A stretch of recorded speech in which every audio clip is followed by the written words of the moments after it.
Hello, everybody. It's Casey from the Nerdy Photographer. In this video, we're discussing the Dehancer film emulation plugin for video for programs such as Adobe After Effects, Adobe Premiere, Final Cut Pro, and DaVinci Resolve.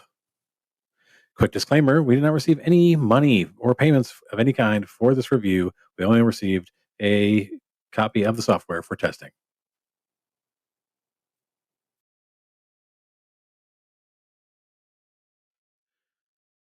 And here we are in the Adobe Premiere setup. If you're looking for the Dehancer film emulator, once you've installed it on your computer and into your editor and Premiere, you're going to find it in the effects panel. You go to video effects, open that up, and then you'll see film emulation.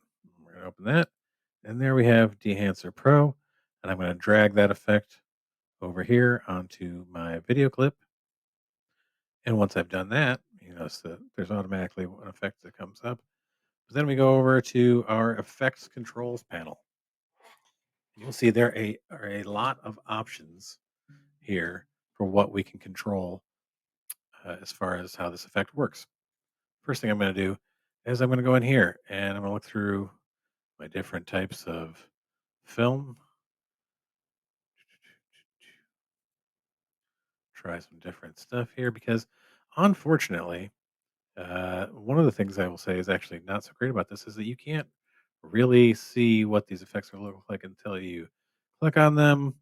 Unlike the if you've seen the video for the Dehancer still photo film emulator that I've done, the user interface gives you a preview of what it's going to look like.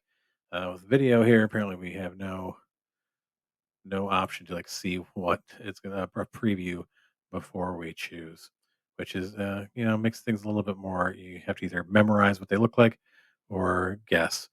This, however, know which one I want. I want the Kodak Gold 200.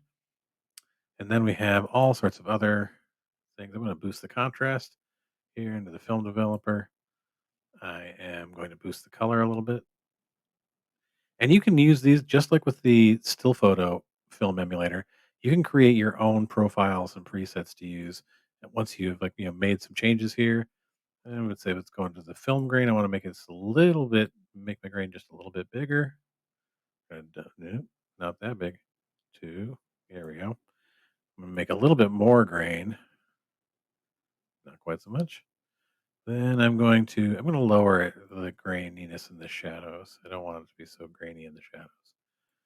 Now, if you decide so along the line that you want to change something, you want it to go back to the default for that particular profile. Over here, we've got all these see our little backwards arrow. We reset the parameters to the default for that particular film profile, whatever that may be.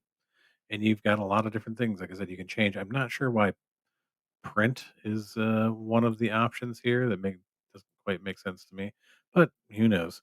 I'm going to go back into the vignette. I'm going to maybe make it a little darker and bring it up in size a little bit.